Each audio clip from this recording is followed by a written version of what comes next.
Can we start with the injuries? Martin Riley and Jeff. Obviously, you've lost them both in the last 2 games. Is Saturday too soon? Don't know yet. Literally don't know. We're going to wait and see how they are today. If they're not right, they're not right. But, we've got to get on with that. That's what we've got a squad for. There's a possibility both could be available, but also a strong possibility that they both might not be as well. So we're going to wait and see. How have you treated this week after the Rotherham match? It's just been a good week on the training ground. We've had different things to work on.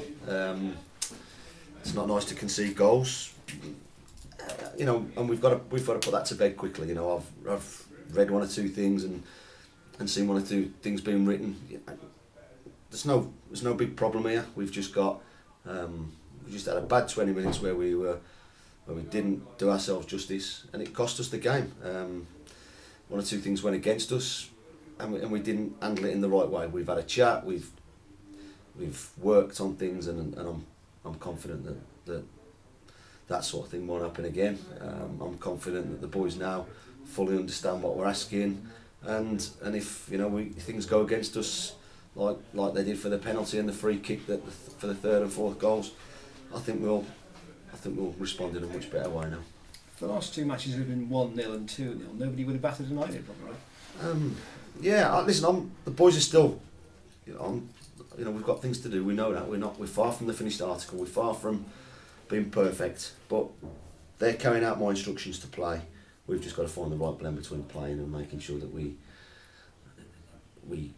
don't concede goals in the manner that we have done. It's not even a case of, we watched an hour the other day of the goals, 15 minutes of the first half, 20 minutes of the second half, and then we went back over the goals and analysed them and what we could have done, what we should have done, and they're all, the worst thing about it for me as the coaching staff, but also the best thing about it is it was only a case of people marking the wrong men and not doing out jobs that we set them to do. So for some reason that went awry, and it's not as if I could just go, right, my back four were poor, all the goals are the defenders' faults, the goalkeeper's faults. It's far from it. We were just as a unit we switched off. We didn't do the jobs that were designated for us, and I'll take responsibility for that. That's my job, and for whatever reason, this one's my fault. I'll take it. I'll have the rap, but there's no rap really. We lost to a decent team who I'm sure will be up there.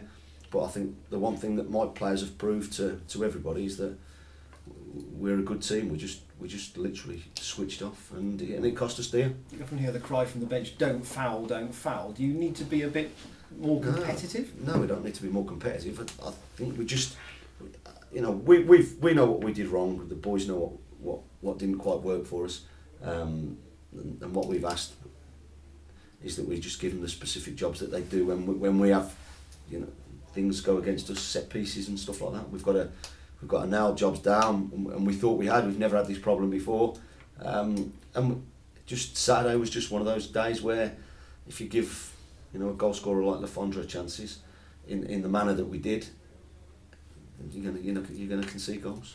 Is the brave thing to do to leave it as it is, or is the brave thing to do to tinker with it from your point of view? Well, we certainly won't come off trying to play football. But like I said to you earlier, we've got to find the blend of stopping goals going in the other way. It's not a big problem. Don't get me wrong. We had a mad 20 minutes, and we won't be changing our philosophy. We won't be changing our style of play. We want to get the ball down and play. But like I said, we want to be successful. We want to win games. We want to win things. We want to be at the right end of the table. And at half time, we probably were. And like I said, but for a mad 20 minutes, where we showed a little bit of naivety in terms of a new team, younger players. But like I said, we're not using anything as an excuse. The lads have been brilliant in training. Including watching the DVD. It can be horrible for them sometimes. I used to hate it, especially when you've got beat. But they've accepted the responsibility of what we're asking for them, and we've got to put that into. We carry on it today, carry on tomorrow, and we've got to put that into action on Saturday. Talking of mad games, obviously it is Burton on Saturday. Yeah. People will obviously think back to what happened at the Premier League last year. Yeah. Well, that was a really mad game, and completely reversal of Saturday. We were poor first half and an excellent second half. I don't, for me, that's gone. Saturdays was something that we've got to put right. But I've had a great attitude off the boys this week in training, and I'm sure that and confident that what we've put into practice in the week will be carried out on Saturday. It'll be an entertaining game. Both teams like to play football. Both teams like to try and score goals. But I'm sure, Paul and myself don't want 12 goals, 12 goals. The fans might disagree. I mean, serious point though. I mean, you both play very open at the moment. We do. I think they've had a couple of clean sheets. We both like to play decent football, and we're not going to come off that. But we've got to find like I said, that balance between keeping it a little bit tighter at the back. And like I said, there was a few things that weren't right in our setup, and like I said, I'll take the rap for that. But we'll put that right. In terms of the supply to the front players, you've had Jeff as the pivot, which has worked very well for you. If he isn't fit, does that mean trying to work the front line in a slightly different fashion? He is a presence up there, and I think he's done very well for us. And we did miss him Saturday, but he literally, 3 minutes after Sean went on, he scored.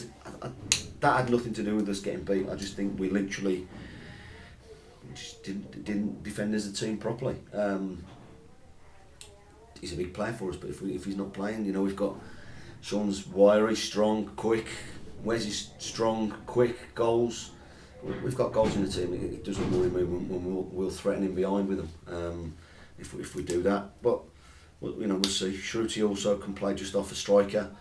And whatever we go with, it'll be a team trying to go and play football the right way, trying to win the game and trying to be as positive as we can. Moore and Stanton wouldn't be the quickest back centre halves, would they?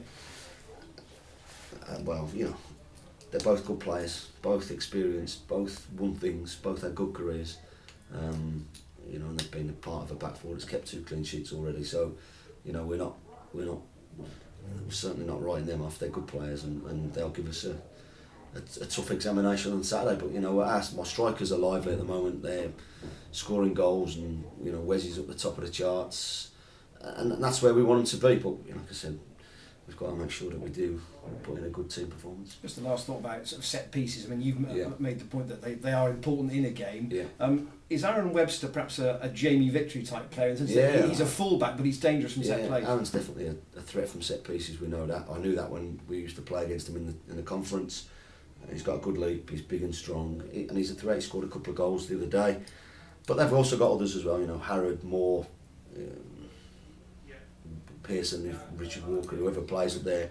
They're all threats in the box. We've not got to get hung up about it. That's the main thing. We've worked every day this week within our sessions on defending better as a team, from restarts, from general play, from when we've got the ball and give it away, when we've got the ball and it gets taken off us and teams counter attack on us.